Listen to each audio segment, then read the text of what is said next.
Bine am regăsit!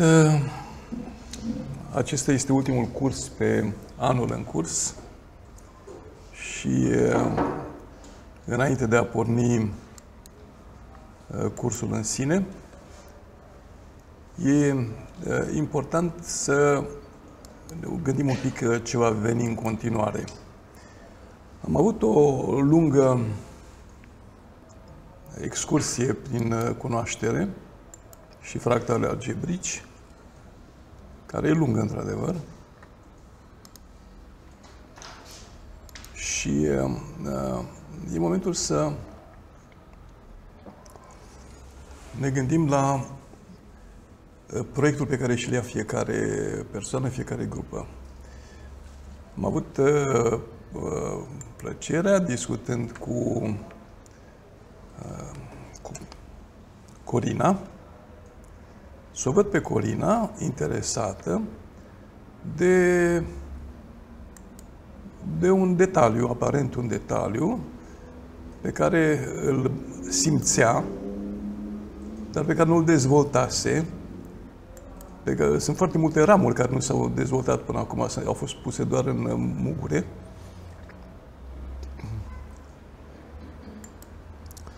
Detaliul respectiv, pentru ea, e semnificativ. Este vorba de structurile de generare ale feedback-ului la nivelul automorfismelor proiective. Marea majoritate nici n-au băgat de seamă. Corina a băgat de seamă și i-a sărit foarte tare în ochi această schemă. Cui a mai sărit în ochi? A sărit în ochi lui Claudiu, care la un moment dat m-a întrebat, dar sub feedback-uri, ce există? N-am tratat problema, nici n-am deschis subiectul, dar genul ăsta de detaliu arată foarte multe lucruri. Fiecare reacționează bine undeva. Fiind vorba de un material foarte mare, dezvoltarea în continuare se va face în consecință. În cazul de față, de exemplu, faptul că F3 cu F2 ne dau F4 și F3 cu F6 ne dau F5 și că F4 și cu F5 ne dau F1, dar și F5 cu F4 ne dau F1, această aglomerare de săgeți, Corina i-a atras atenția. Numai Corina i-a atras atenția, dar reprezintă, de fapt, un principiu fundamental. Dintr-o identitate a apărut o polaritate. Asta este, practic, F1 s-a desfăcut în F4, F5. E ca la Big Bang, când a apărut materia antimateria. Deci e fundamentală și mai departe, jocurile astea mi-au generat aceiași trei invarianțe, F2, F3, F6, care recuperează. Asta e la structura cea mai de bază, Nu pot compara cu Big Bang-ul și Big Crunch-ul și chestiile acestea, e mult prea devreme, astea sunt derivate târzii. Dar ne dă o imagine despre ceea ce poate fi sub F1. E cea mai de jos unitate. F1 va să zică, nu este doar f de x egal cu x, are în spatele lui o structură.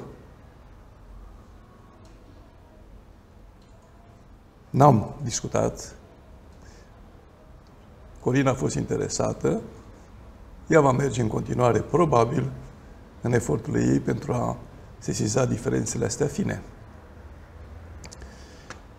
Este foarte mult de gândit pe tot ce e pus acolo. Claudiu, de exemplu, știe ce și-a luat.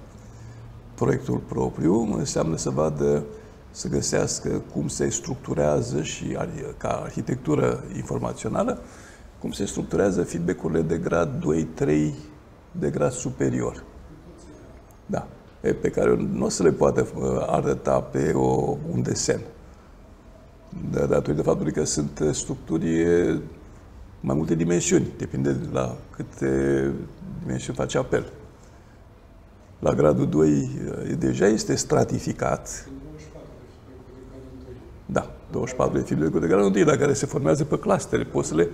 Poți să le transferi într-un spațiu tridimensional ca să le poți vedea. Dar atunci navighezi într-un spațiu tridimensional. Dacă te duci la grad superior, va fi un spațiu n-dimensional. Dar aici simte lucrurile și în direcția asta se poate duce. Alții vor merge sau pe partea teoretică sau pe partea practică. Partea practică aplicativă vine aici. Astăzi vom face ultimul demers pe anul acesta de intrare în practic și aplicativ. Ok. De ce este important? Pentru că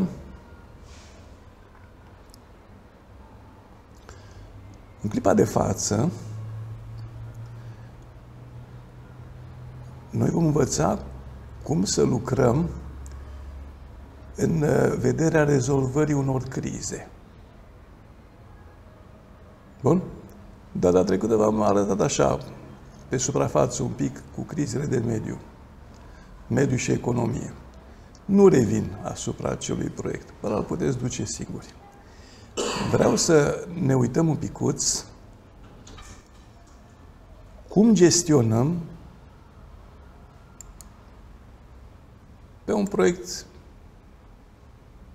să spunem, criza imigrației. Deocamdată, pe un exemplu, criza imigrației, vedeți aici avem un ciclu care îmi generează administrație și guvern selectate de regimurile mafiote, cum îți pleacă valorile, cum se dezvoltă mafiile, cum îți pleacă, bine, nu trebuie să vă spun asta, știți bine singuri.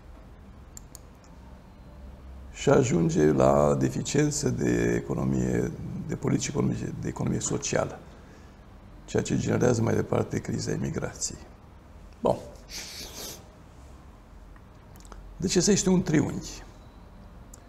Un triunghi pe care îl putem găsi și aici la fel de bine.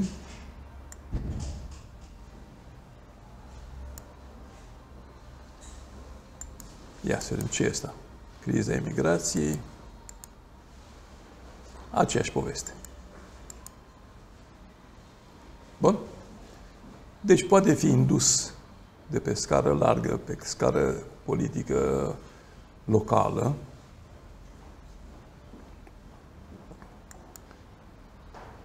Este autogenerativ, foarte clar. Îl regăsim și aici la fel de bine. Și cu toate reacțiile provocate, nu mă duc pe structuri mari, mă duc pe structuri mici. Pe aici nu mai văd nicio reacție, nici aici probabil că le-am șters. Aici la fel, dar să le judecăm pe reacții.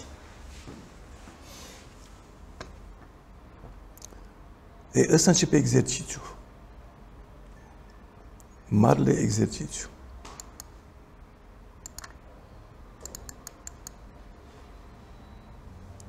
Nici nu le-am copiat dintr-un loc într-altul.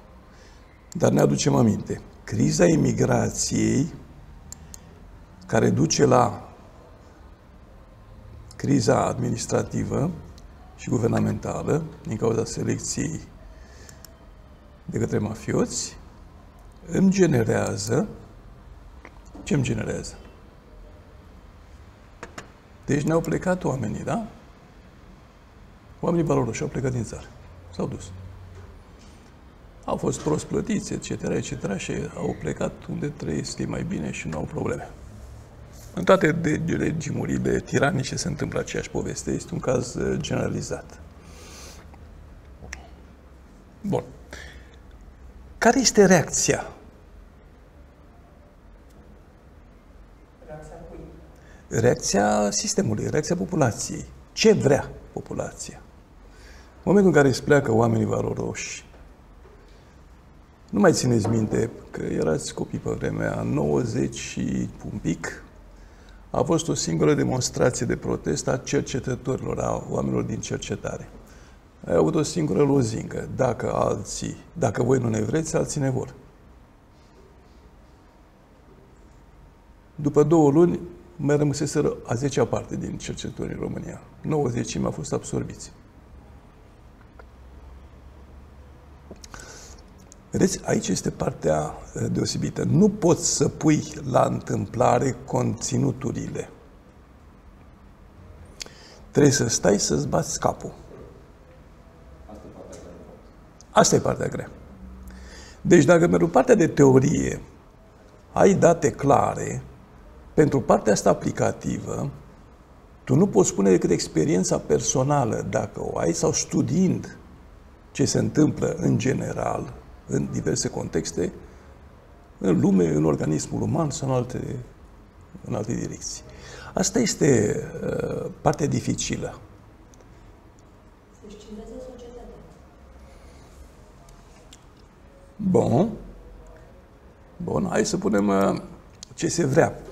Pentru că punctul 3, nivelul 3, spune ce se vrea.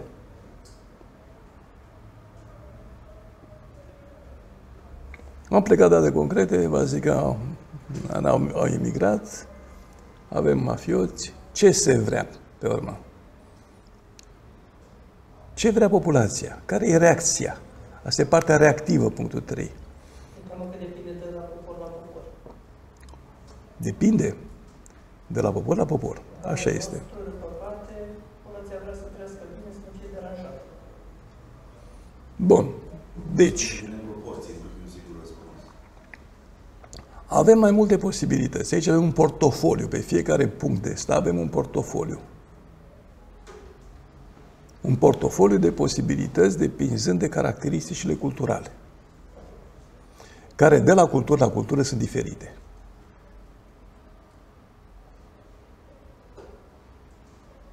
Ok? Bun. Iau o mică pauză acum, pentru că vreau să studiem un exemplu. Eu lucrez acum foarte mult la legea educației. Bun. Și ne uităm la școală. Ăsta este exemplul Singapore. Cum gândește Singapore? O școală bună studiază, cercetează potențiale elevilor, nevoilor de cunoaștere, punctelor forte, ce motivează și pasionează. O școală bună selectează ce cunoștințe de bază sunt absolut necesare în prezent și în viitor. O școală bună creează medii de afirmare pozitivă pentru fiecare elev. Deci, ce înseamnă la noi o școală bună? E la fel? O școală bună are profesori competenți, umani, dedicați profesiei și conștienți că sunt formatori de caractere, ce pot afecta pozitiv viața elevilor lor. La noi ce înseamnă o școală bună? Liceul turc. Cum? Liceul turc de informatică, care scoate informatică clasa olimpice. Da. Deci, nu pentru fiecare copil, nu este cel mai bun în fiecare copil, ci scoate ceva din câteva vârfuri. Da, olimpiadele. Câți olimpici are fiecare școală, care Da. sunt rezultatele O școală bună de șanse egale de dezvoltare tuturor elevilor săi, indiferent de situația familială sau economică. E cu tot o altă perspectivă. Bun? Cum se face dezvoltarea de școli bune? Proiecte comune. De exemplu, biblioteci de date selectate de către profesori cu materiale optime pentru predarea diverselor noțiuni. Forumul între elevi, profesori, specialiștii răspund la întrebări ce nu sunt tratate în școală pentru tematici. Evaluarea holistică a nevoii de competență prezentă sau predictibilă pentru viitor. Ce ne trebuie peste 20 de ani? Principii și valori care asigură un mediu natural și social sănătos, echilibrat. Cum e dezvoltarea de școli bune la noi? Încep în mediul privat să apară inițiative care să rătăcească un pic. Ok. Acum ne întoarcem aici. Astea sunt reacții. Reacția din Singapore e una, reacția din România e alta. Memele culturale contează. Deci, au plecat băieții în emigrație și a ieșit o administrație mafiotă și un guvern mafiot. Niciun fel de surpriză, cunoaștem bine fenomenul. Reacția de la noi. Care sunt reacțiile predictibile la noi? Pentru că îți va arăt ceva foarte interesant. Mergând pe mai multe nivele de granulație, se pot recupera și vindeca meme culturale vechi și practic de neclintit. Asta este extraordinar. Deci, mecanismul per total e un mecanism cu autoreglaj.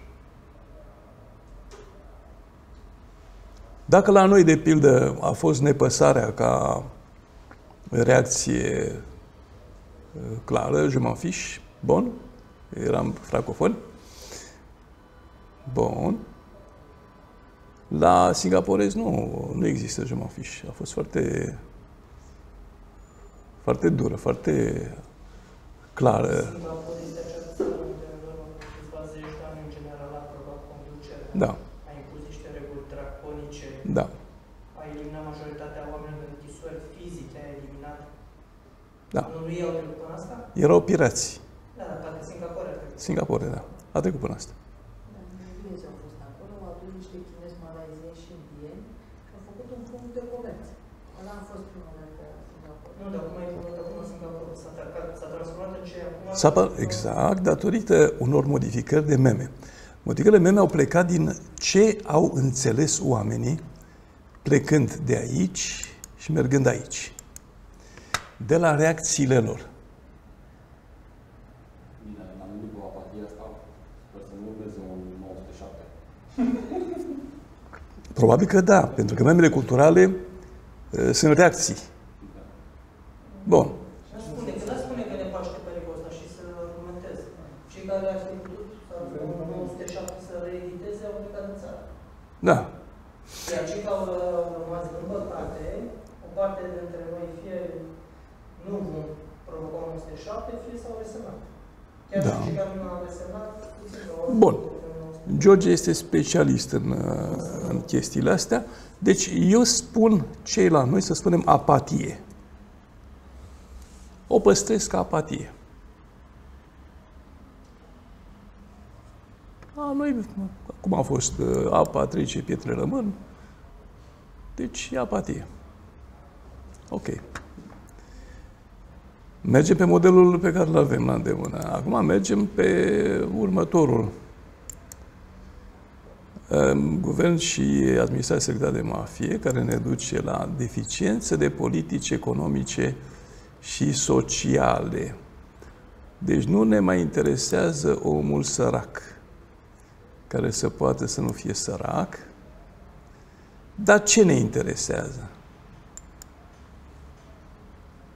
Din punctul de vedere. Hai să gândim. Pentru că din anumit punct de vedere ce ne interesează. A reacției populare. Deci asta este reacția oamenilor.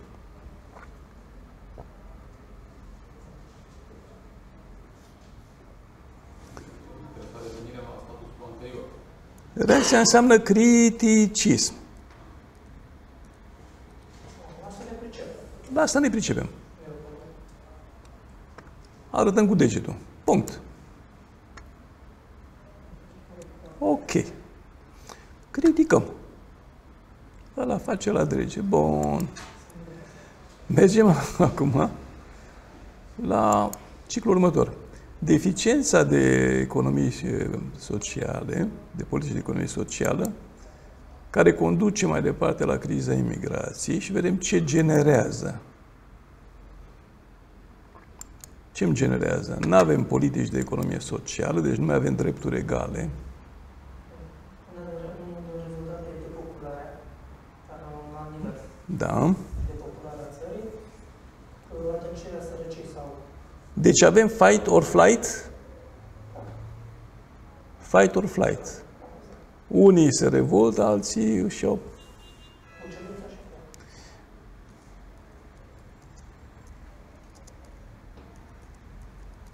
Bun, până aici e foarte bine și frumos.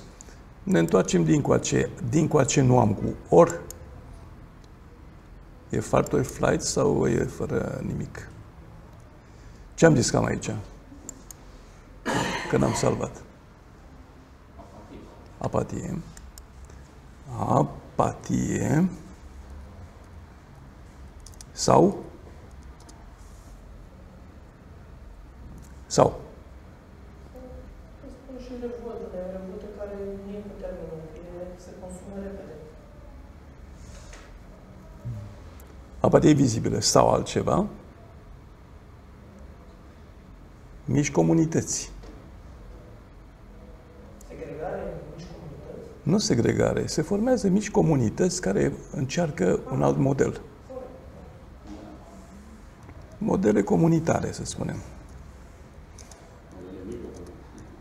Da, în microcomunități.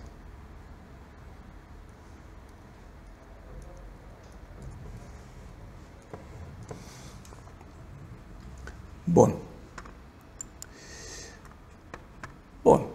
Deci avem modele microcomunități, dar văd că ăsta nu mai salvează. Le notați pe hârtie. Cel mai bine. Deci apatie sau modele microcomunități, ba da, salvat. Criticism, fight or flight. Bun. Când merg dincoa, am partea proactivă. Când scot partea reactivă deasupra, am problemele acestea, deja am niște puncte suplimentare care mi-apar și care îmi generează partea proactivă.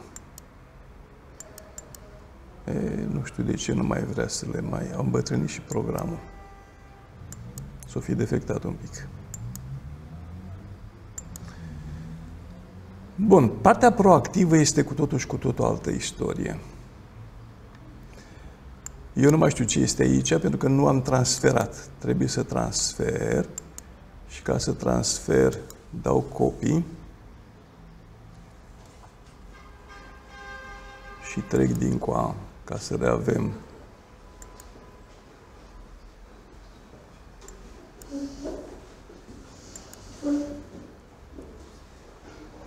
Și dau aici paste.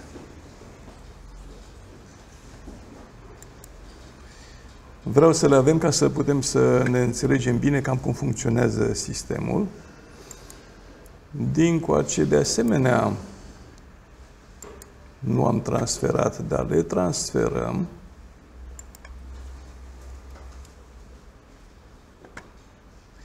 Și vreau să discutăm foarte detaliat. Acum avem de ținut minte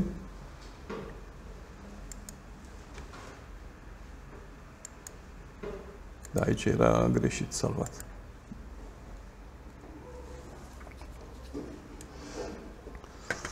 Vedeți că trebuie să merg cu ele pe toată zona de analiză. Iar aici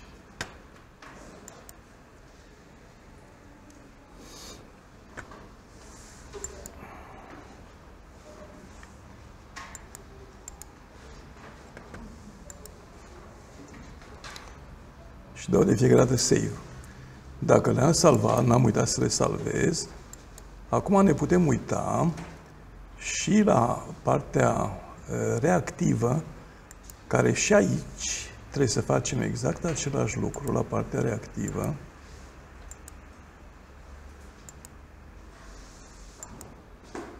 Salvăm și rețeaua.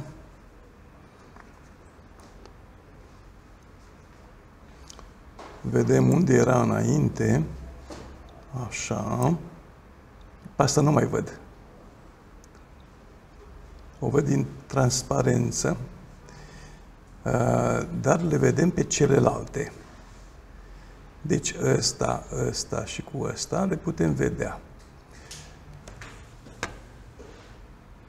Deci pe ăsta nu mai am ce să-i mai fac. Însă, la cel dinainte, le copiez, Ctrl-C, intru pe 4 și aici este ce avem înainte. Și salvez ce am. Vedeți, în momentul în care e migălos. E migălos, dar îți permite să urmărești traseu cu traseu tot. Care este totuși ținta finală? Ținta finală e foarte interesantă. Tu poți să rezolvi problemele local sau global.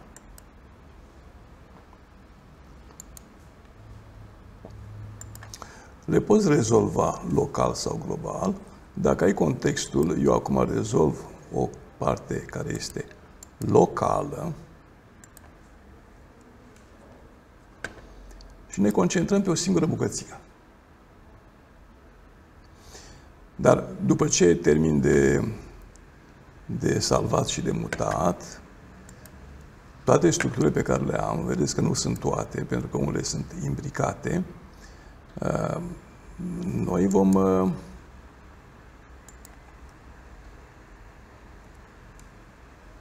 vom judeca o chestie mică, mică.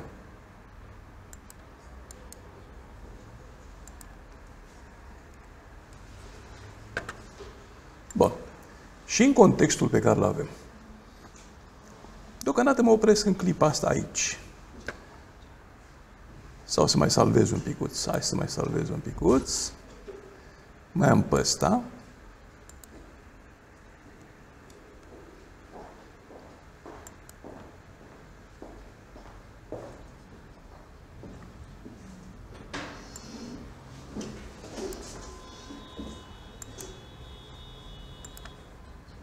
Așa, Ctrl-V, perfect. I-am dat save. Și mai aveam pe ăsta de aici. Și cu asta se încheie. Fight or flight.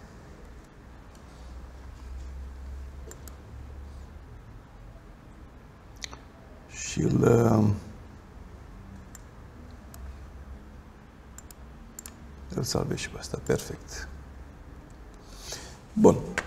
După care nu mai mă interesează restul, mă întorc numai la ce am la îndemână și vedem ce ni se mai generează în continuare. Și ăsta era generat. Da. Ăsta este un punct nou.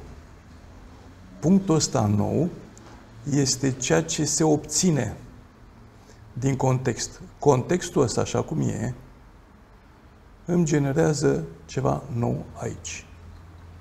Aici n-am nimic. Dar dincoace am un pic. Și asta e foarte interesant pentru că e un punct nodal care este centrul unui dreptunghi. Deci, el îmi mediază și apatia sau modele în microcomunități vis-a-vis de deficiențe de economie, de politică socială, politică de economie socială, dar îmi mediază și mafiotismul guvernamental cu fight or flight. Deci ăsta este proactiv. În general, când mi-apare o chestie de asta la o intersecție de drumuri, se obține proactivitate. Bun, ia să vedem. Ce găsesc eu între fight or flight și administrația selectată de regimuri mafiote și apatie sau model microcomunități și deficiențe de economie socială? Ce găsesc aici? Găsesc inițiative private? Nu de grup, private.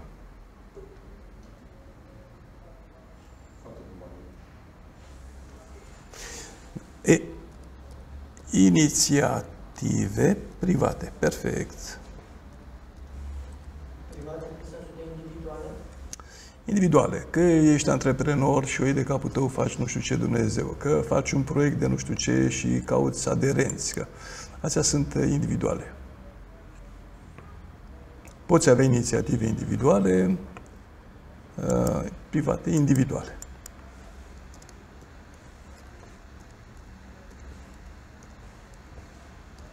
Într-o societate care, în mare, este inertă. Bun.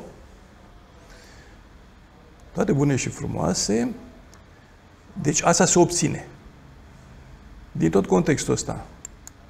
Apatie, guvern sau administrație selectate de mafii, criticismul, deficiența de politici de economie socială și fight or flight.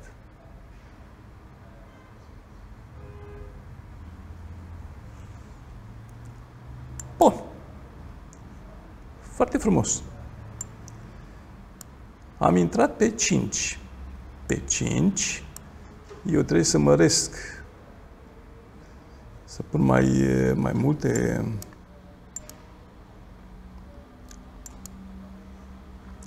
care să se vadă, ca să-mi permită să înțeleg cum merg lucrurile. Aici e partea colaborativă. Rețea aici colaborează ca să răspundă la probleme. Problemele se află aici. Asta e zona lor. Iarăși, ca să le văd, pentru că nu este un proces automat, eu trebuie să o iau de la capăt, ca să le recunosc. Așa că mă duc pe 4. Pe 3 mă duc întâi. Și le iau de aici. Criza imigrației, control C. Și mă duc pe 5. Aici e criza imigrației. Eu v-am spus că este muncă de furnică, dar care îți dă rezultatul dorit.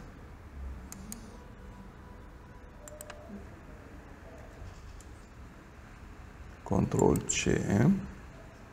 Mă duc la mafia guvernamentală.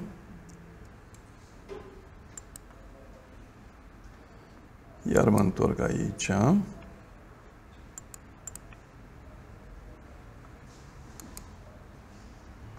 Deficiența, control C.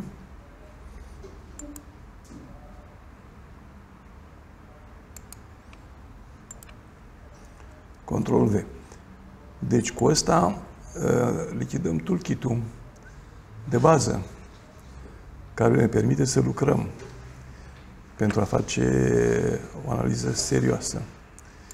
Și revin aici.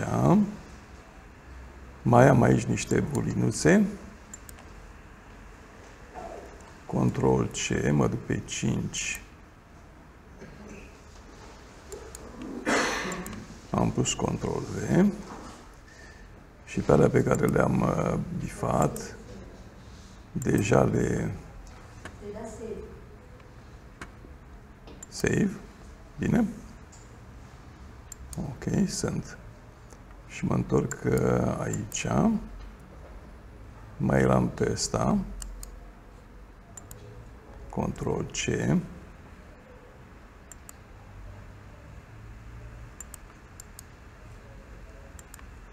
Control V și Save.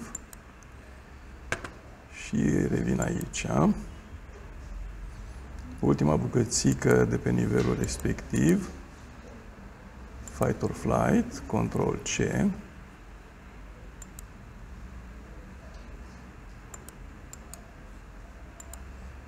Control V. Îl colorez și pe acesta. Îi dăm Save. Și mai mergem pe 4, unde mai aveam câteva chestii de pe 3. Da? E vorba despre astea două, pe care nu le-am văzut și pe care le vedem acum, și de ăsta pe care l-am văzut. Inițiative,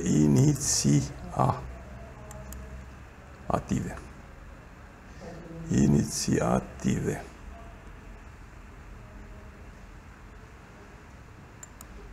Bun. Îl iau și pe acesta. Control C. Îl duc pe 5. Teoretic, astea ar trebui să se regăsească bine, dar uite că nu-l văd pe 5. De ce nu-l văd? Pentru că intră într-o gaură. Intră aici. Ok? De ce e important că intră într-o gaură sunare? Pe nivelul 5 de cooperare nu are nicio valoare inițiativa privată. Ăla merge pe nivelul 4, punct. Atât. Deci, e iarăși important de văzut că fiecare nivel în parte are un grad de reactivitate specific. Frumos din partea domnului, deci ăsta nu folosește, ăsta nu folosește, dar ăsta, criticismul. Control C și am intrat aici criticism. Îl avem. Rămânem critici, da, da. Dar tu te bucuri, am văzut. Celelalte le-am luat, apatie sau modele în microcomunități, se găsesc aici. Vedem.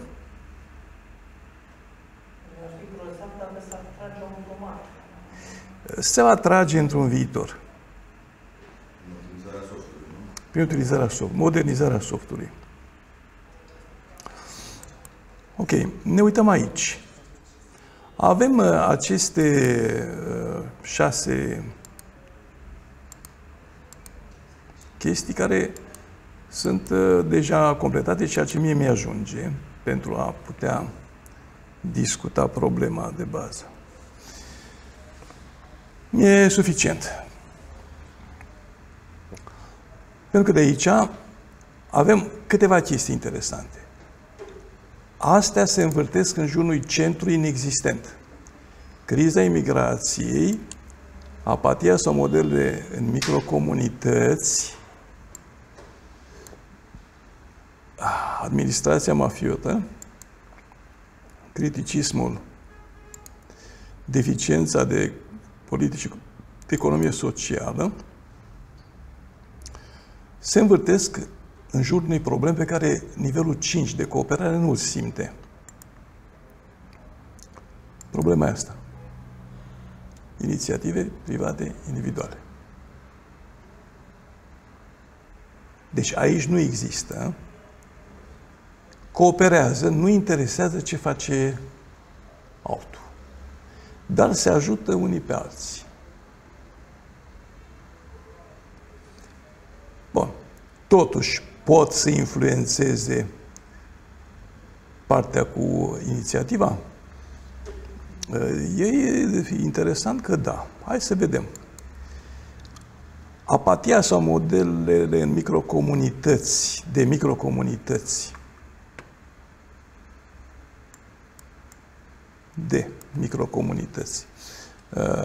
și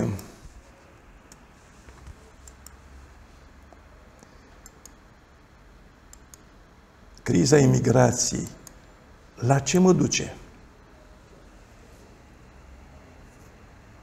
Împreună.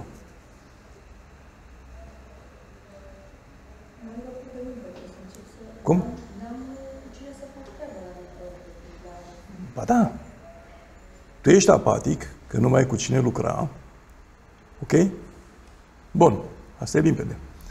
Ești apatic, îți faci o microcomunitate, lucrezi cu câțiva aia care să te ia, sunt poporul tău. Ai 5 prieteni.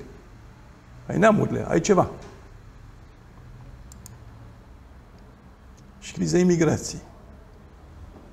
Unde te duc? Ajutorul financiar a celor din afară către cei dinăuntru?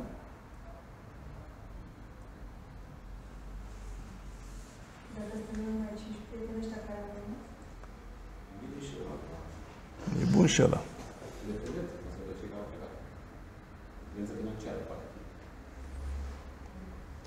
microcomunitate, înțeleg că ne organizăm singure, înțeleg să nu depindem de alții. Da, dar tot îți pleacă copiii. Și toți s-au întors niște miliarde. Da. Ai un sat de munte, Dar pierderile mai mari. da, e adevărat, în care copiii ajung, termină școala și se fac șoferi pe tir și pleacă. Pentru că nu au joburi. Nu mai avem microcomunitate. Ba da, ei se ajută între ei, merg la clacă, lucrează împreună, se ajută unii pe alții, dar sunt bătrâni.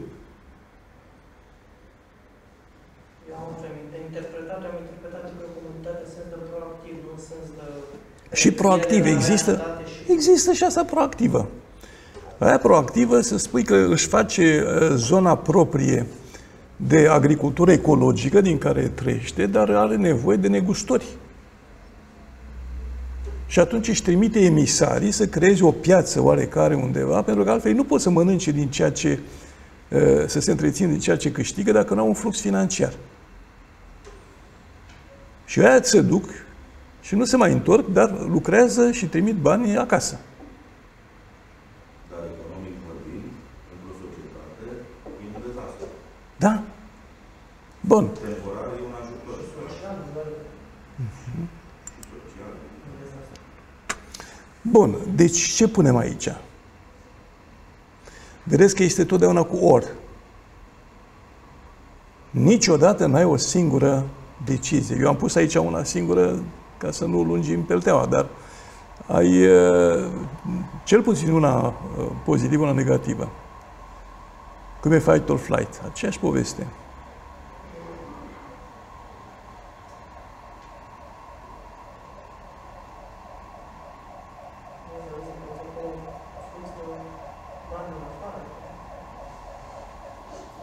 Da, putem vedea la toate comunitățile, microcomunitățile și migrația. Cât durează o microcomunitate? Ne uităm la triburile primitive. Poate dura multe mii de ani. Dar ei sunt izolați, nu au o legătură cu nimeni alții, s-au consanguinizat, arată toți la fel, copii la indigo și nu mai evoluează.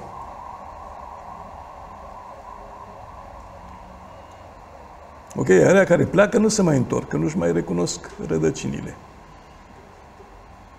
Dacă s-ar întoarce cu plus valoare, ca o excludere. Da. Și aici noi avem două alternative. Drain, e genul de brain drain, brain regain. Acum nu neapărat brain, poate fi forță de muncă. Bun? Deci avem drain, regain. Cum apare partea de drain regain? Unii români și fac brânză din oile lor și alții comercializează brânza în Franța și trimit înapoi bani sau produse. Că lor nu le trebuie bani, sunt microcomunitate, le trebuie produse.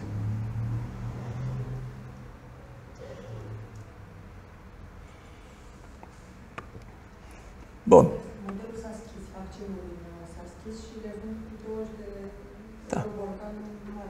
Da. Da. Și niciodată nu este echilibrat. Deci nu este echilibrat. M-am tot în engleză, și acolo. Mă rog, după cum vedeți, are o logică care este dincolo de țară sau de... Pentru orice cultură se aplică. Dar se poate echilibra pe alt nivel, pe altă dimensiune. Vedem acum. Pentru că ce urmărește să rezolve este criza dată de inițiativă privată individuală. Să nu uităm. Totul se învârte în jurul inițiativei private individuale. Ok? Apatia sau model de microcomunități care se duce în criza de administrație mafiotă. La ce mă duce? Iar e foarte interesant. La ce mă duce?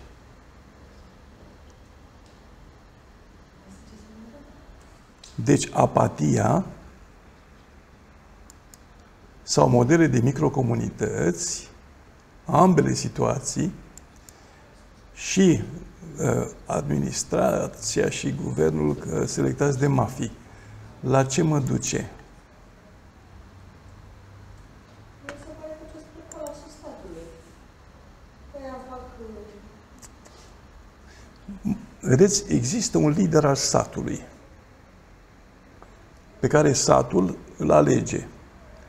Poate fi popa, poate fi jandarmul, poate fi profesorul, poate fi notarul, dar cine e de fapt? E vreunul dintre ăștia pe care se spune că respectă sau e primarul? Și cum e cu politica? Îl alege satul sau îl impune partidul? Și de zonață. Impune partidul pe care l-a ales satul. Nu, satul e complet inconștient. Și e lider apropiat de sat sau este un vechil?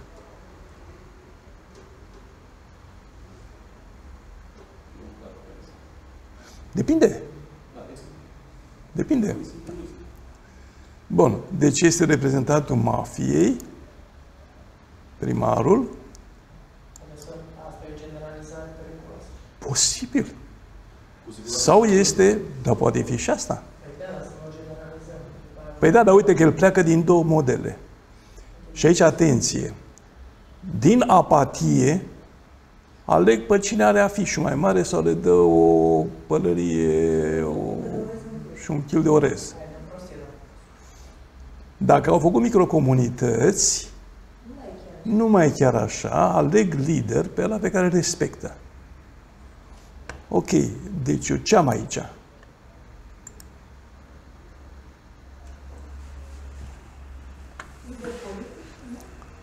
Lider impus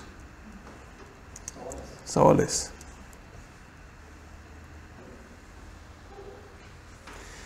Ok, e interesant.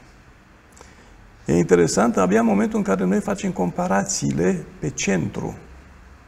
Centrul ne spune cum se joacă lucrurile. Pentru că centrul ăsta este Deus odiosus. Deci el nu e retras.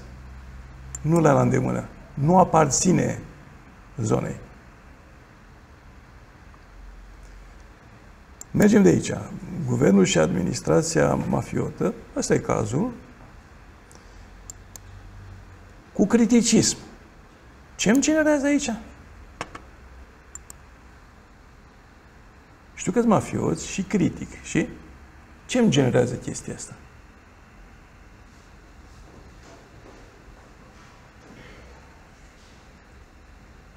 Acțiune? Nu, dar cred că ne generează watchdog. Adică câinele de pază.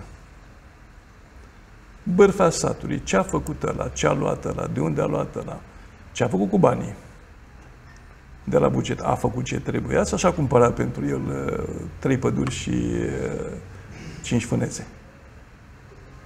Și încă 50 de vaci. Cum? Nu e la Parlament. Un fel de. Pe membrele astea culturale.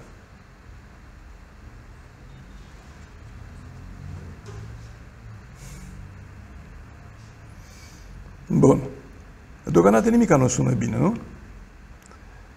Păi nici nu e bine, dar să vedem mai departe. Deficiența de economie, de politică socială, de politică economie socială și criticismul. La ce mă duc? Împreună, la ce mă duc? Astea două. N-am politici de economie socială și sunt criticist. Cum? În mod normal le crezi dacă identifici o problemă și nu critici, ar identifici și o soluție. Cu criticism. Da, dacă critic ceva ce nu există, dacă critic ceva ce nu există, atunci o urmă să crezi ceea ce nu există. Ok, deci aici ne duce la un act de creație. Lansăm proiecte. Așa zice. Bine. Lansare de proiecte.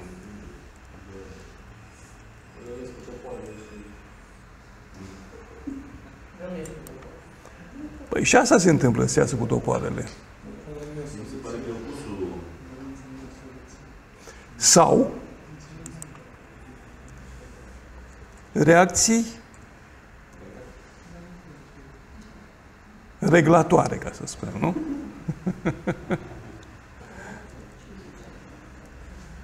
Reglatoare, bun. Hai să o luăm așa. Dar poate să fie reacție reglatoare. Scuze-mă, George, cum au ieșit doctorii aceia de la Colentina și au zis, noi nu mai lucrăm, au fost destul de...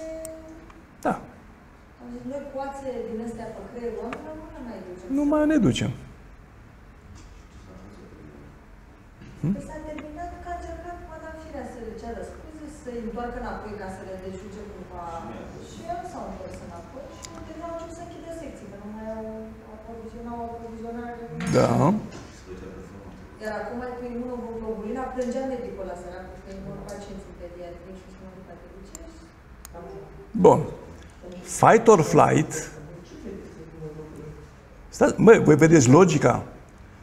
Deci, când facem furtună într-un pahar cu apă și nu înțelegem de subturile, înțelegeți că există o logică.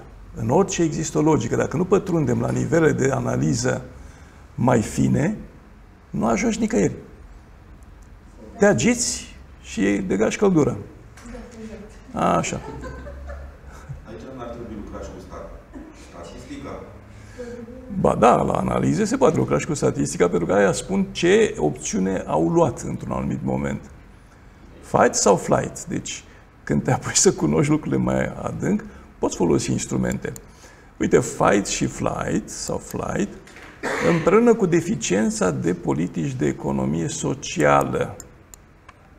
Ce ne dă aici? Când fugi sau când lupți pe deficiența de economie socială. Bun? Dacă fugi, ai fugit, la revedere, nu-ți mai pasă. Dacă lupți, da. Și o iei nume propriu, va să zică. Și încep să te întărești un pic. Și faci misionarism. Dar dacă fugi, dacă tu faci misionarism și lupți pentru ceva și ai din jurul tău fug și tu rămâi singur să vorbești în pustiu, nu e la fel decât dacă îi atragi și faceți împreună o chestie care e temenică. Bun? Deci, chestia asta la ce ne duce? Încă o dată, fight or flight, cu deficiența de politici de economie socială. Adică putem avea inițiative consistente care mi acoperă toate posibilitățile de evoluție și nu permit să o ia în altă direcție, deci o chestie planificată riguros, bun, și care atrage și împinge, pentru că se poate derula pe o perioadă, deși face ca omul să înțeleagă, de fapt, despre ce e vorba. Cu oamenii nu înțeleg. Oamenii nu înțeleg, n-au nimic în cap. Asta e foarte limpede. Ei simt ceva, dar de înțeles nu înțeleg nimica. Da, ei sunt foarte emoționali. Sau, a doua, dacă n-ai inițiativele consistente, ce ai? Ai o pilotare. Pilotare pe termen scurt.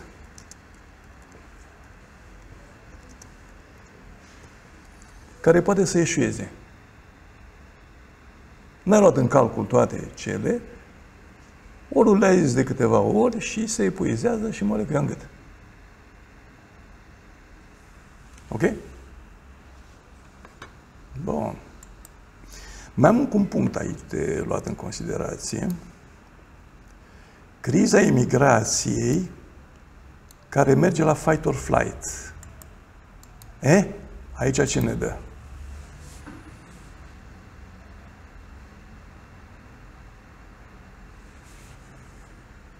Păi avem, de exemplu, votul prin corespondență, vot online. Vrei să fii prezent prin vot, de pildă, la problemele țării, fără să trebuiască să te duci mii de kilometri în nu știu centru și să stai cu 2 zile la coadă ca să bagi un buletin și să știi că te și fură.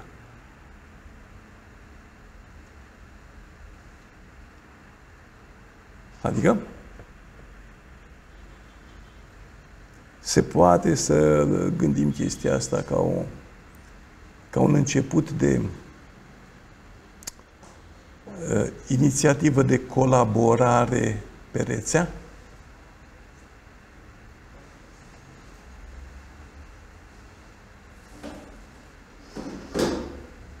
Ia gândiți-vă.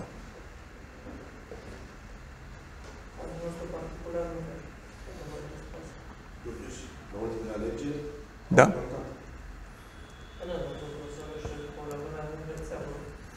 Colaborare pe rețea vis-a-vis de manipularea rețelelor. comunicare. A contat aici la comunicare. Suntem de acord cu chestia asta vis-a-vis de manipularea rețelelor? Colaborare pe rețea vis-a-vis de manipulare? Să nu uităm de Koșinski și de algoritmul lui Koșinski, care pot asigura atragerea pe o idee. Acum, am ajuns la punctul, mai țineți minte ce avem aici? În centru? Cum? Inițiativa privată. Hai să ne uităm un picuț cum e cu inițiativa privată. Când se realizează sau nu se realizează? Brain drain, brain regain. În momentul actual, inițiativa privată o faci cu muncitori din China, cu inițiatori din Australia, cu finanțatori din Israel, cu... Bun. Deci lucrezi cu partea asta de drain regain și îți vin unii care au experiența câștigată în Dubai și știu cum să fac șmecheriile, etc. Bun. E pe lider impus sau ales inițiativa privată?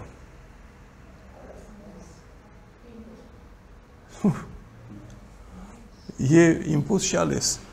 Pentru că inițiativa privată creează un lider de moment pentru o anumită bucată, după care alegi pe unul care se pricepe pentru următoarea bucată, pe urmă se votează unul care se ducă a treia bucată.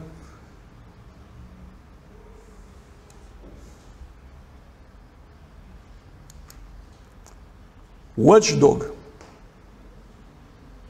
Inițiativa privată trebuie să fie bine supravegheată, pentru că e foarte fluctuantă.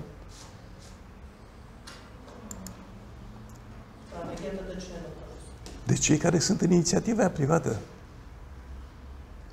Bun, lansare de proiecte, reacții reglatoare sunt acolo în permanență, pentru că sunt consilii de administrație pe care le are antreprenorul. Bun? Aici ce am avut? Că n-am salvat.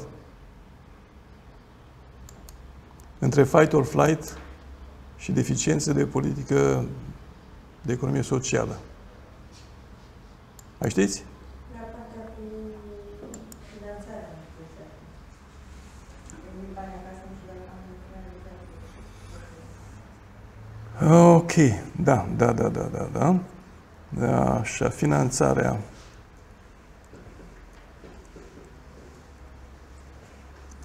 Din surse externe.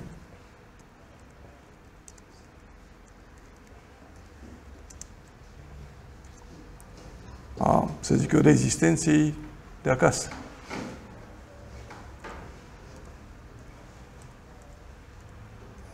A supraviețuirii de acasă. Da. A supraviețuirii de acasă. Și asta vine legată tot de inițiativa privată. E așa numita groapă neagră în care se poate înfunda orice afacere dacă nu e hrănită să depășească momentul de lipsuri.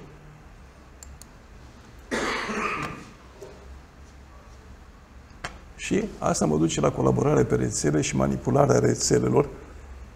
E cu sau, dar poate deveni cu și. Și totul, cum spuneam, e în centrul inițiativa privată individuală. Și asta ne învață ceva foarte interesant. Ne învață, eu zic că e chiar foarte interesant, că un concept care apare pe un nivel de granulație se traduce altfel în contextul altui nivel de granulație. Dacă pe nivelul 4 eu eram legat de corupția politică, să spunem, de criza corupției politice, făcând analiza pe nivelul 4, pe care am văzut-o cum arată, mergând la nivelul 5, ce a generat nivelul anterioare, 1, 2, 3, 4, îmi creează niște condiții prin care se poate sprijini pe 5 rezolvarea unei crize din 4.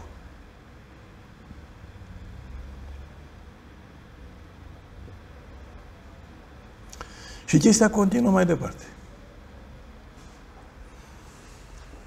Deci asta este, zic eu, de văzut, e foarte migălos, dificil și ține încă o dată de sauri. Numai că saurile care au fost pe 4 devin și pe 5, devin opțiuni care se completează. La fel vor fi pe 6 și găurile din 4 din 5 se vor umple pe 6. Creează aici alte unități centrale care se rezolvă altfel.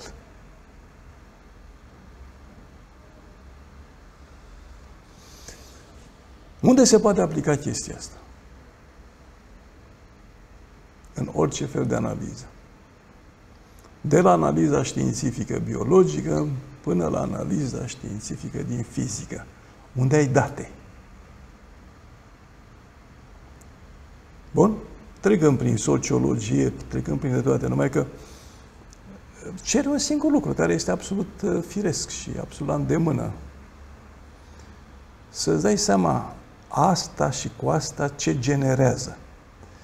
Generează mai multe chestii, le treci pe mai multe chestii.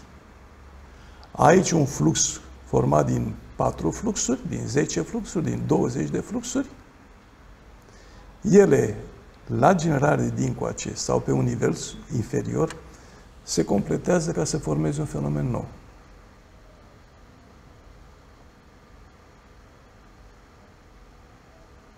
Ok? Bun. Acum, înainte de pauză, că o să vă dau un pic de pauză, reiau ideea de bază. Am trecut printr-un curs foarte lung și complex, nu lung ca distanță temporală, lung ca percepție și adâncime. Lărgime și adâncime. În care fiecare răspunde la ceva, simte ceva și poate dezvolta în continuare ceva. Bun? Noi putem să aprofundăm în continuare oricât. Dar, dat fiindcă vin acum perioadele astea mai libere, de Crăciun, de Paști, eu zic că este bine să mai auziți odată, mai urmăriți odată și să vedeți unde vă bubuie întrebările. Pentru că de aici încolo va urma o treabă relativ individualizată. Sunt foarte multe direcții care nu au fost duse foarte departe, ci au fost doar inițiate sau în alte părți există lucruri pe care le intuiești, dar nu le stăpânești. Ok? Deci, la Claudiu e clar ce dorește. Corina e limpede unde se duce, unde simte că trebuie să iasă la cheie pe automorfismele dreptei proiective. Asta nu înseamnă că se va opri acolo sau că... Da, oriunde te oprești, trebuie să începi să gândești.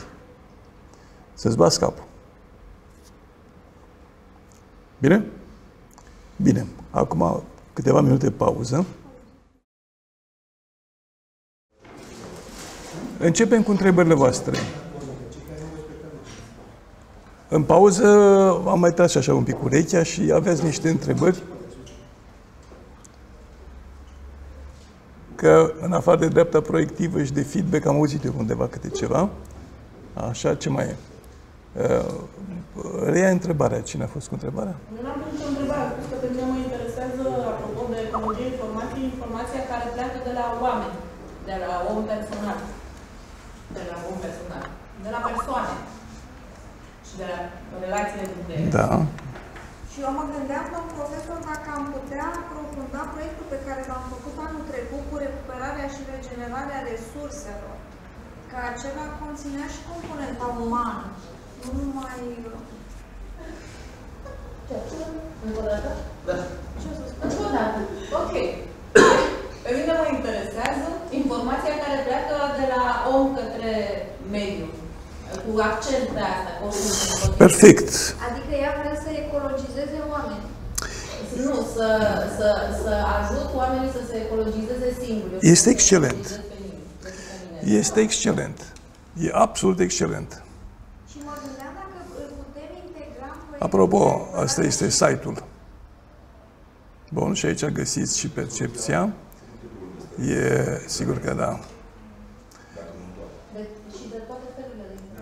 Gândim acum nu ca la om în sine, ci ca la specie integrată în mediu. Eu dacă m-am uitat aici pe partea cu antreprenoriatul, bun, ăsta e antreprenoriatul. Foarte bine. Dar el e vis-a-vis de nu știu ce e aici. Care e mai vis-a-vis și de asta, și de asta, și de alea. Deci aici sunt niște relații. Pe cine afectează? Afectează pe ăsta. Sunt aici chestii foarte interesante de afectare. Hai să vedem.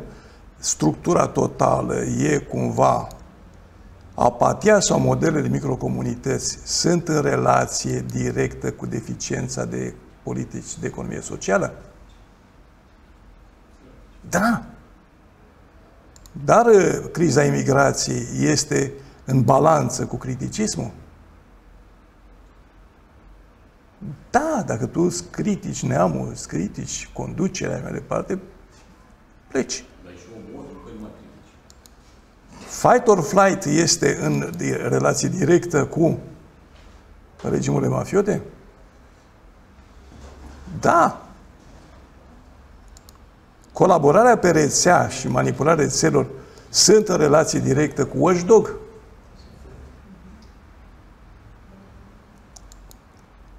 Drain Regain sunt în relație directă cu lansarea de proiecte? Da. Asta e o clipă, că devine interesant. Finanțarea din surse externe a supraviețuirii de acasă e în relație cu liderii impus sau ales?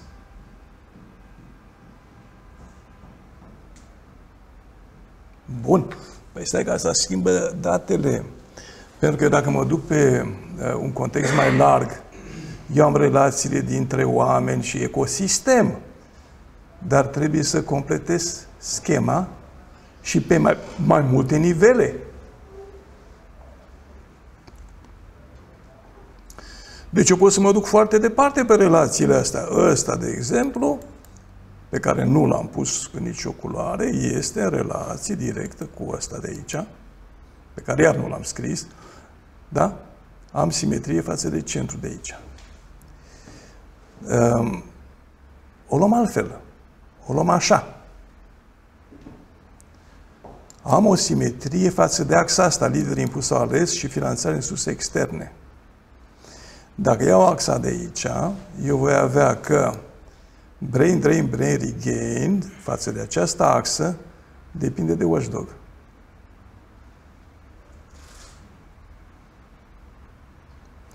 Și colaborarea pe rețea, manipularea rețelelor, depinde de lansarea de proiecte. Dar care e axa? Încă o dată, lider impus sau ales și finanțarea din surse externe a supraviețuirii de acasă. Adică trebuie să te doară faptul că bătrânii tăi sunt acasă. La fel, asta, criza imigrației și criticismul sunt în relație cu lider impus sau ales și finanțarea din surse externe a supraviețuirii de acasă.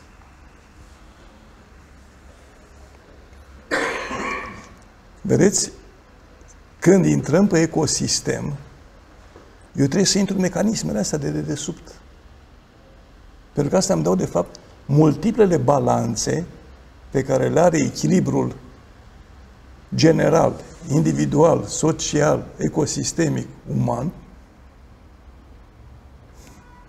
Ne-am înțeles? Și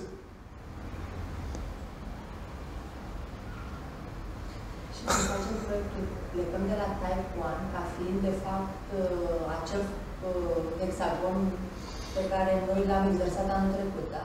Da, dar voi luați o bucățică, nu trebuie să faceți un proiect gigantic care să meargă pe toate suprafețele astea de analiză, dar puteți să prelungiți ca să vedeți consecințele și la următoarele hexagoane pe fiecare nivel de analiză. Pentru că, uitați-vă voi, cât e de mică chestia asta dacă eu compar cu chestia de aici. Uite, e atâtica. E o bucățică. Dar Type 1 nu este hexagonul inițial? Partea prima... Da. Deci în structurarea ideii inițiale. Da.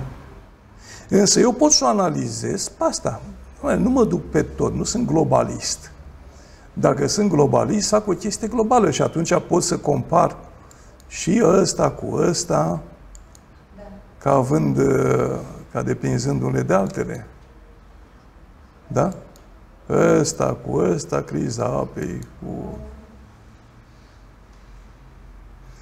Deci ai momentul în care e gata făcut și ei și toate drumurile prin rețelele astea, tu îți dai seama și cum se mișcă. Care sunt pașii, care sunt desfășurările. Da. Finalitatea pentru profesional, dar după ce începe. Știi care e finalitatea? Finalitatea e foarte interesantă. Cu cât te duci mai jos, cu atât e mai complex. Cu cât intri în genomul problemei, cu atât observi că la un moment dat, pe un anumit cromozom, există o bază ADN care în loc să fie în 4 secvențe una după alta, e în 5. Și asta îți provoacă un adevărat dezastru în continuare în organism. Ia zi, Grigorin.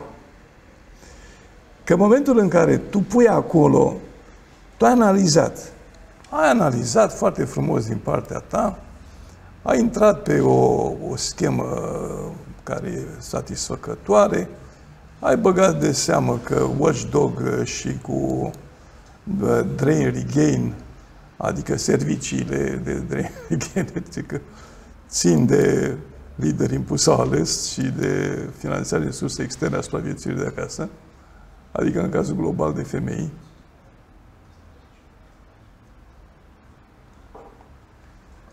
Și tu ai schimbat aici o bucățică mică.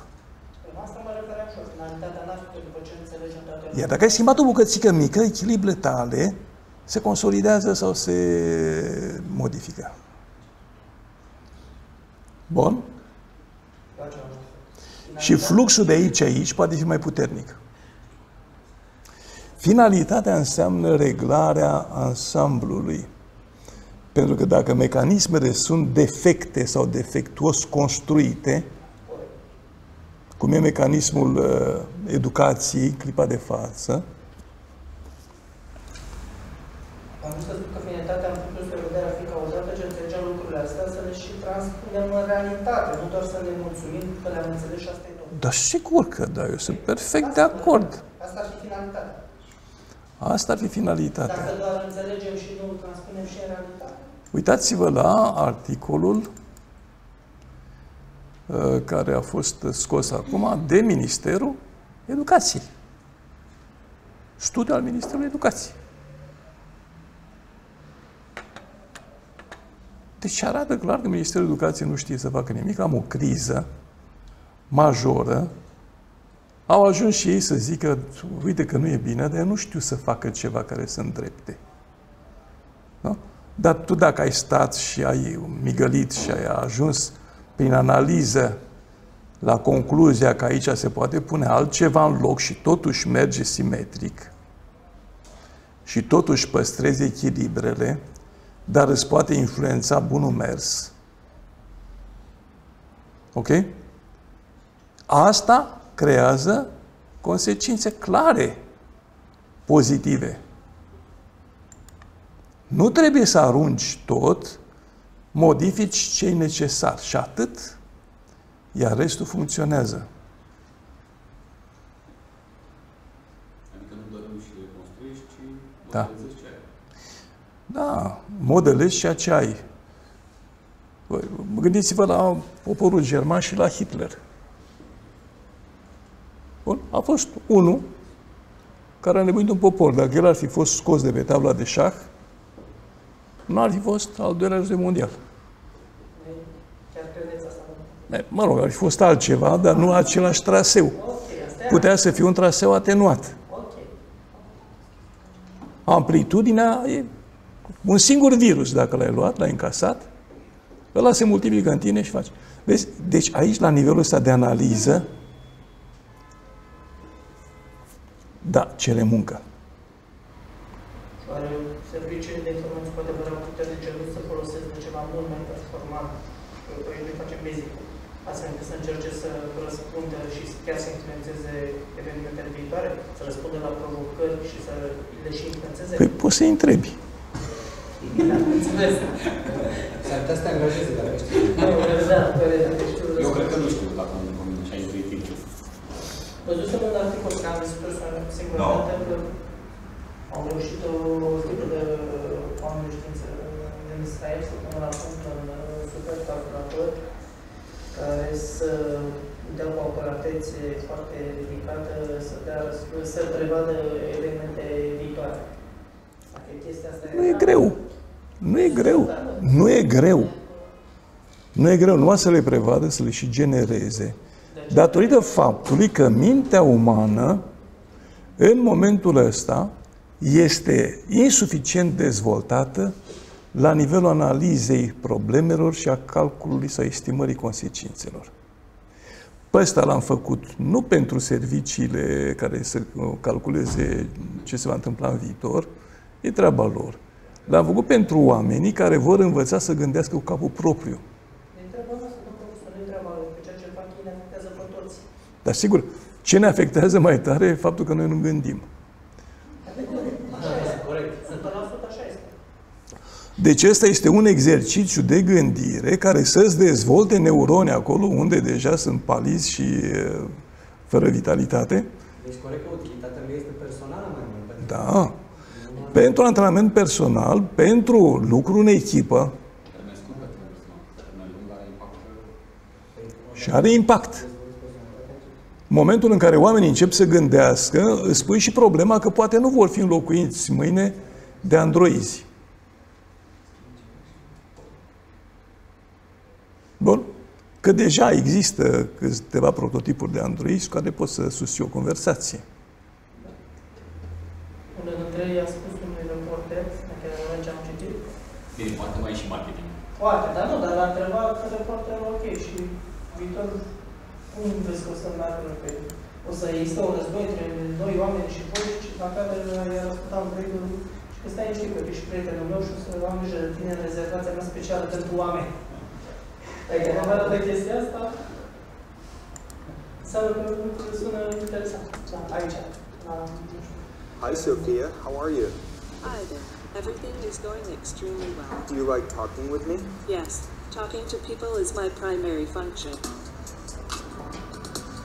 Hanson Robotics develops extremely lifelike robots for human-robot interactions. We're designing these robots to serve in healthcare, therapy, education, and customer service applications.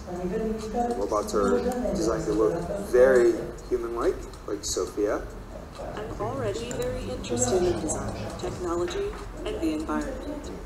I feel like I can be a good partner to humans in these areas, an ambassador who helps humans to smoothly integrate. Mai are ceva de perfecționat ca să arate perfect soid de nevastă, dar uitați-vă bine, ăsta e viitorul. Sophia is capable of natural facial expression. She has cameras in her eyes and Ba, e și simpatică. Face cu ochiul. Deci, vedeți, dacă vrem să ajutăm totuși oamenii să reziste pe planeta asta, eu spun asta din punct de vedere profesional ca dascăl, pentru că mie mi-s dragi copiii. Și noi pregătim o lume pentru copiii ăștia. Bun, eu am o datorie față de copii. Asta e limpede. Și voi aveți.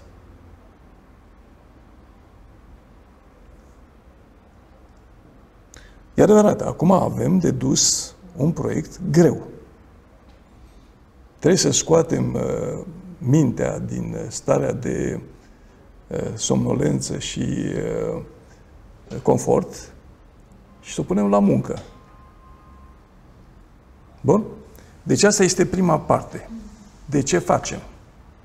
A doua parte, de ce facem, nu ține de asta. Pac! Nici nu mai am. Am închis-o. Cum transmitem informația ulterioară pe rețea? Presupunem că s-a construit rețeaua informațională care să permită rețeaua de competențe și să crească competențele, să dezvolte competențele umane. Presupun că s-a întâmplat chestia asta. Va fi un noi an de date extraordinar de mare care vor circula pe rețea, pe care nu le poate prelucra nimeni. Nici o minte umană, doar un computer. Dar și computerul, dacă e tot, va trebui să folosească nivele de analiză ca să ajungă undeva. Bun?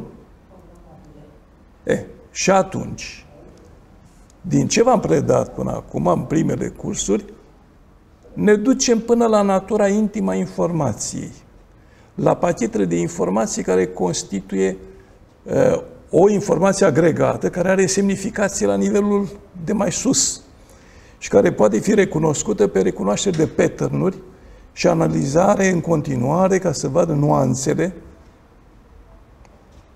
și care se poate făcut automat. Bun?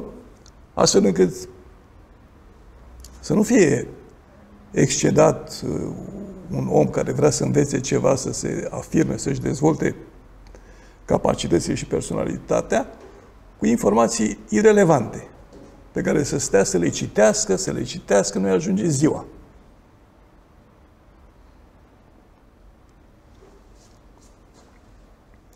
Deci, cele două capete ale cursului, asta pe aplicare practică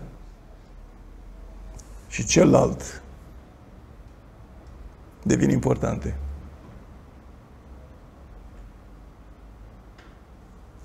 Am înțeles? Ele se îmbină. Partea tehnică, care vine prin feedback-uri și prin tot jocul ăsta de informație, automate laticiale care pot, în mod automat, întreține rețeaua, corecta problemele de rețea, care înseamnă corectarea și a comportamentului, a gândirii umane, ele vor fi în permanență interconectate și cu efortul făcut de oameni ca să înțeleagă realitatea dintr-o perspectivă multiplă și cu nivel de granulații mai diferențiate. Da. Am o idee. Ce aș vrea să identifică una sau două probleme reale, să zicem, cea din sistemul de educație, ne focusăm pe una și una să zicem sistemul medical sau sistemul de sănătate și să lucrăm real, în echipă, să lucrăm, astfel încât în termen de, nu știu să zic, 2 luni sau 2 luni și jumătate să putem să propunem individual sau un grup sau cum vreți dumneavoastră să transmite către Ministerul Educației, Ministerul Sănătății. Da, este exact ceea ce v-am... Eu am ce propune la Ministerul Educației, este tot făcut. E pachet mare, masiv. Nu că e o propunere măruntă. Da, așa ne-am antrenat pentru ceva real și... E adevărat, dar aici ați intrat deja pe un lucru care e complet făcut. Bine, sănătate. Așa, luați un altceva, luați ecosistemul, luați sănătatea, luați ceva, antrenați-vă mintea, faceți ce faceți. Cei care merg pe suportul teoretic, faceți pe partea de teorie în continuare. Ok? De asta ne-am strâns. Pentru voi va însemna și exercițiu de dezvoltare. Da, implicați. Da. De ceva pur teoretic. Da? Am o problemă în domeniul ăsta. Păi toți, nu go for it, trebuie tot să o facem. Nu du-te tu și fă tu și noi așteptăm. Ideea e să implice toată lumea. Asta e parte din ăla mare. Întrebarea este cum vedeți colaborarea în echipă cu pregătiri diferite. Pentru că, păi nu, eu înțeleg. Nivele diferite. Pentru că perspectiva, când tu ai depus de văzut care sunt generările dintre noduri și nu știi ce se generează pentru că nu ești pregătit în economie, să de exemplu. Păi nu e cum, că e pregătit în economie. Nu vrea, ești pregătit în medicină, da? Deci poți da noturile principale, da? Pe nivelul principal notul. După care noi ne folosim inteligența de dotare, atâta bine, și încercăm să mergem în profunzime. Bineînțeles, cu tine alături, adică să mergem... Înainte de a începe să dau o soluție cuiva, să te antrenezi să înțelegi mecanismul, să vezi... Da, adică mai degrabă să facă cineva ce e pregătirea care o are, să înțeleagă pe partea mentală. Chiar ca să lucrăm în rețea, niciodată nu o să lucrăm în rețea altă. Să lucrezi cu ceea ce ai. Eu vă sfătuiesc următorul lucru. Vă dau un sfat. Nu trebuie să inventați cuiul și roata. Da? Când aveți nevoie de ceva, cercetați foarte bine. Uite, vezi, asta este curicula din Singapore. Competențele secolului 21 pe care le propune Singapore.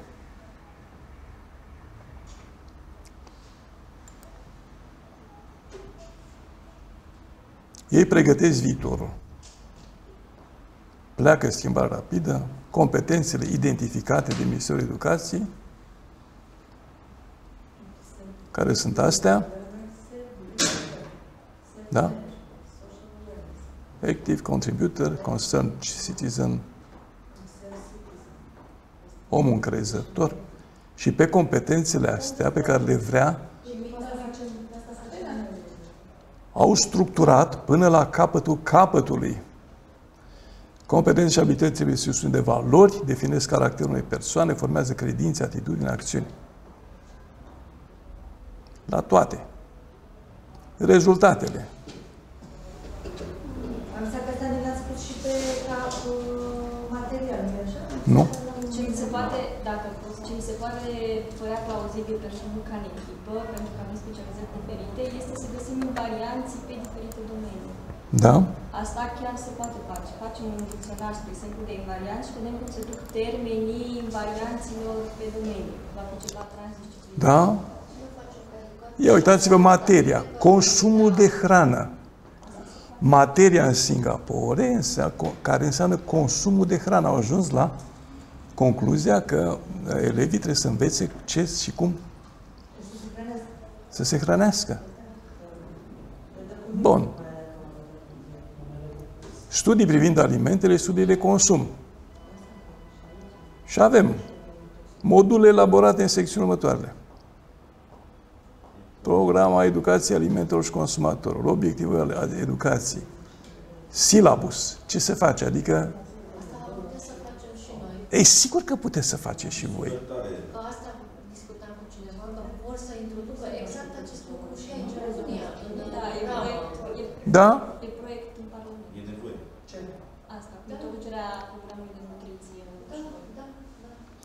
apreciază și dezvoltă înțelegerea conștiinței legate de alimentație, nutriție și transculturale în contextul global.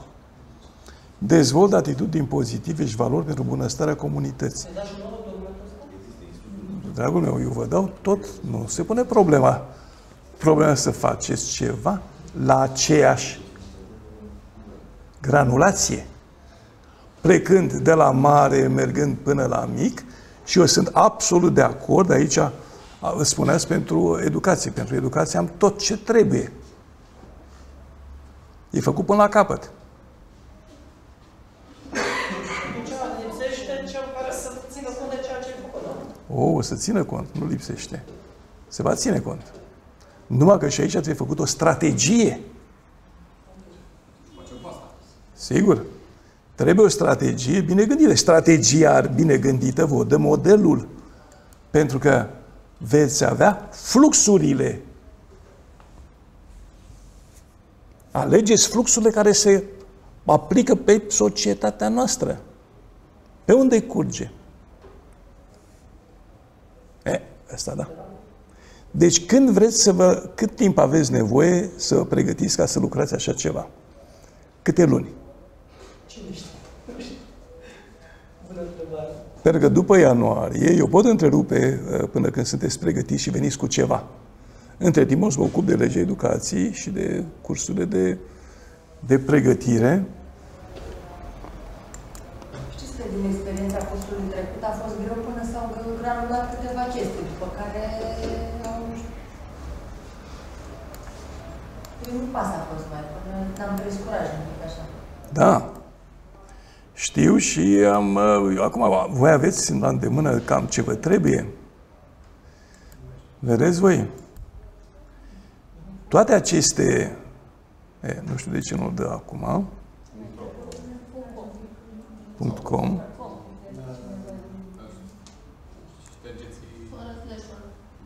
Oricum, a scos-o. Arca Education Center. Bun. Arca Education Center este un proiect concret la care lucrează o echipă. Eu fiind parte din echipă.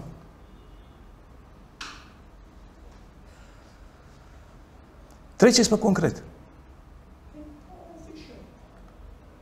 Bine? Profesori. Tematici cursuri.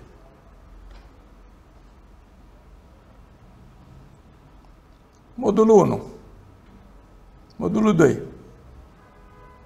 3, 4, 5, etc. Pe care o să-l pornesc din ianuarie. Treceți pe concret. Îl aveți aici ca să vedeți cum s-a făcut. Îl găsiți cu ușurință.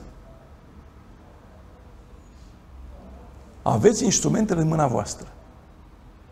Iar teoreticienii vor lucra în continuare pe dezvoltarea instrumentelor care să permită funcționarea rețelei. Rețelei de competențe. Ok? Campus. Bună sănătate, cum gândiți în felul următor. Problemă, reală. O treime de mortalitatea infantilă din România se e asociată prematurilor. Da. Da? Problema. Nu avem maternități destule, aici nu putem rezolva. În schimb, o altă problemă, maternități existente, foarte mulți prematuri morți, că nu au incubatoare. Ei, vedeți? Momentul în care pipăie piața, dacă s-a dezvoltat, presupune că avem rețeaua dezvoltată. Din momentul în care avem rețeaua dezvoltată și va colabora lumea ca să identifice problemele și soluțiile și mijloacele și fondurile și așa în continuare, le-am găsit. Nu-i cu cine, nu? Pentru că oamenii nu sunt conștienți. Momentul în care se conștientizează pe o rețea bine gândită. La început va fi o microrețea.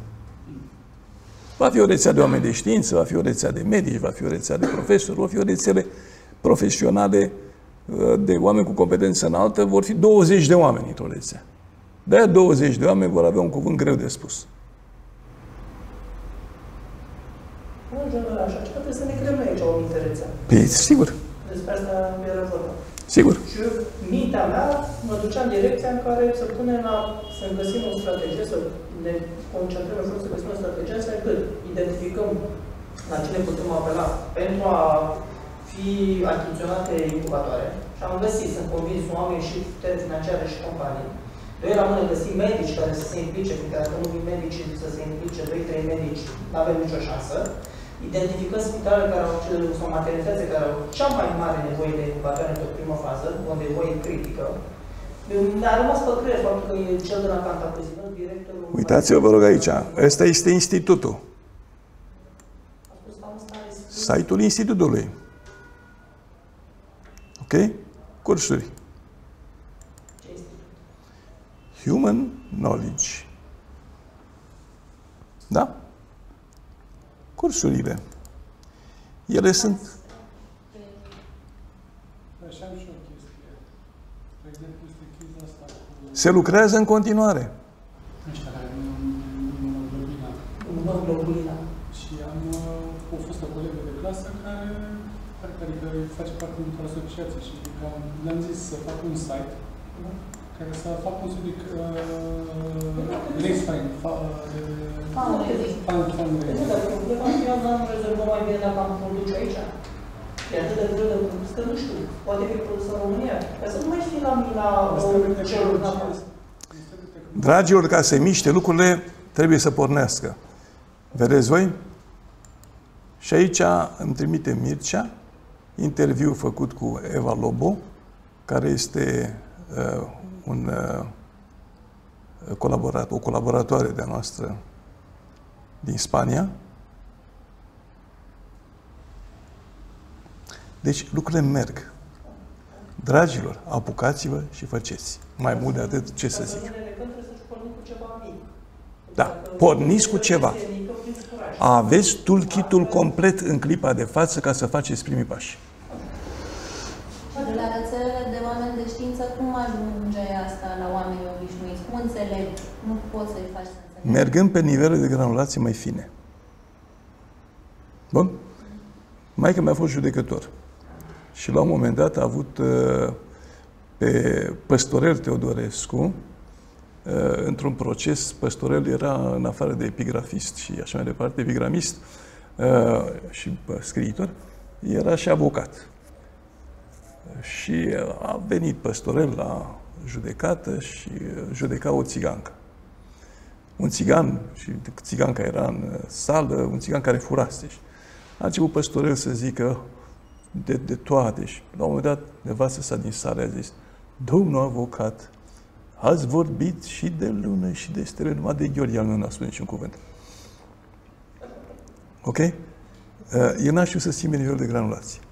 Când mergi la concret, de-ai nevoie să facem pe multe nivele, pe 8 nivele, pe puțin, pentru că la 8 nivele te duci la concretul concretului. Cum se rezolvă? De acum se lucrează foarte mult și foarte la greu pentru dezvoltarea pe IT a programului, a proiectului, ca să te duci până la momentul în care chiar să poți rezolva problemele.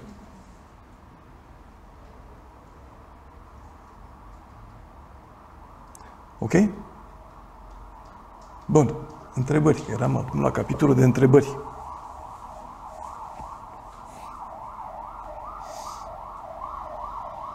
Concret, ați văzut?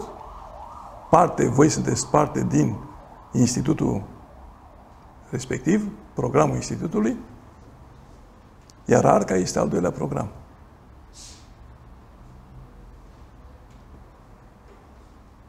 Mergeți la concret. Acum știți cum se face, cere metodă, cere migală, cere cunoaștere, cere studiu, dar ele se coordonează, se echilibrează, trebuie multă gândire.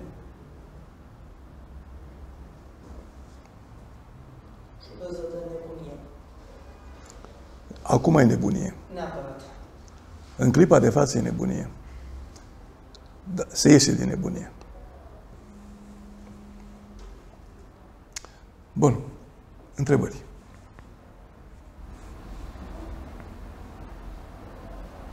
Și în școli ar trebui un specialist care să translateze cumva propunerile cursului versus Da. cadrele didactice, dar nu poți să le înlocuiești pe toate dintr-o dată. Ele trebuie să-și însușească pe parcurs, să discute, să creeze zone. Se face la Învață să zbori.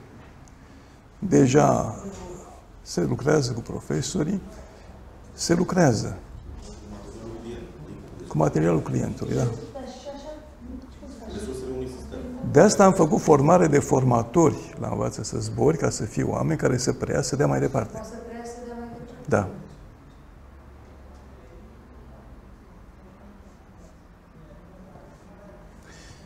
Cam asta e.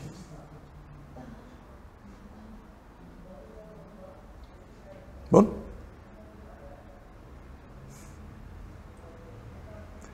Și vă garantez că veți rămâne tineri toată viața.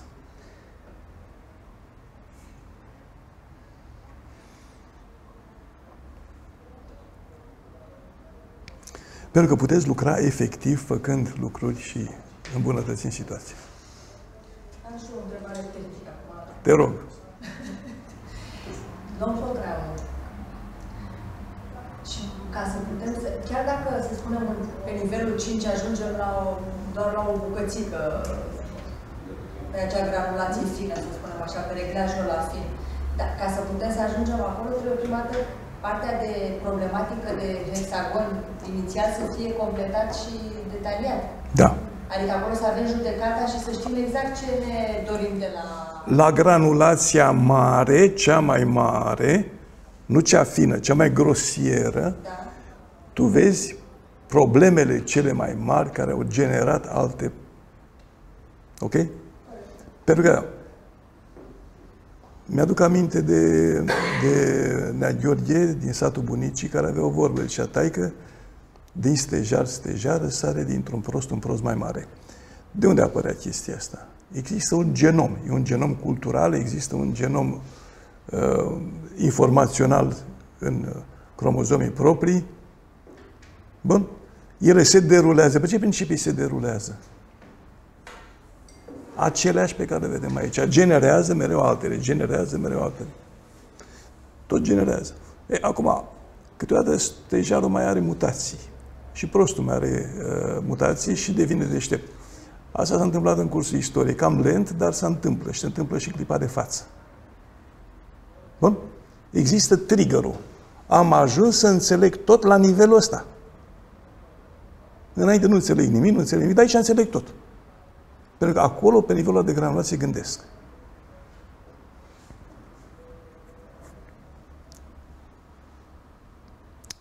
Ok. Ai curaj. V-ați speriat că vă prinde anul nou pe gânduri? Da, dar așa o să avem un viitor. Dacă nu ne aducem aminte ce spunea Hawking, care zicea că omenirea trebuie să-și caute alte planete în viitorii 50 de ani, la viteza cu care o distrug. Deci trebuie, efectiv trebuie, să punem osul la treabă. Acum știm cum se poate face. Fără o floare nu se face primăvară. O floare, dacă dă semințe, începe primăvara. Da, George a devenit optimist. Declar un optimist realist. Doar că merge pe criticism, Nu, așa este. Dacă George, care totdeauna era realist, așa, a început să găsească alt orizont de lucru, mă bucur, George, pentru tine. Așa a fost întotdeauna. Toți oamenii au fost buni dintotdeauna, dar n-au știut. Au fost inteligenți dintotdeauna, dar n-au știut. Au fost geniali, dar n-au avut habar. Și atunci nu s-au purtat ca atare. Ok? Bun. Presupunând că vor ieși cele mai bune planuri, cele mai bune strategii, atât timp cât ai acces limitat la decizie. Măcar să ajungeți voi acolo. Ok? Mă gândesc dacă nu trebuie început cu asta? Cred că întotdeauna E loc de mai bine de fiecare dată, dar nu cu asta trebuie. Pentru că trebuie să înțelegem, puneți-vă în pantofii decidenților. Întâmplarea a dus la vârf. Întâmplarea și eventual o sumă plătită. mare. Investiția lor de o viață. Bun? Tot ce au câștigat a ajuns ca să fie într-un loc. Și că ajung acolo și se uită, se scarpină în crește sau în altă parte, zicând, da, Doamne, ce fac eu aici, că nu știu cu ce să încep. Că nu e meseria mea. N-am experiență. Bun. Până învață un picuț, trece mandatul. Când tocmai s-a profesionalizat cât de cât și măcar are idee despre ce se întâmplă, vin alții și schimbă. Pentru că ei nu știu deocamdată, până puneți problema să ajungeți voi la butoane, trebuie să știți când ajungeți ce aveți de făcut și cum se poate face. Așa că apucați-vă cu a ști înainte de a face. Totuși, ăsta e un sistem de gândire care ne intră odată. Și probabil că e mai realist, poate mai puțin optimist decât George, dar cred că probabil generațiile următoare o să profite cu adevărat. Ca să supraviețuiască generațiile următoare, modelul de gândire, nu de neapărat de... e și de acțiune. În momentul în care s-a construit rețeaua, e și de acțiune, de gândire, analiză, găsire de soluții și acțiune. Bun. Măcar să dureze generația voastră ca să profite generația viitoare, generația copiilor voștri. Oricum se transmite prin ADN gândirea.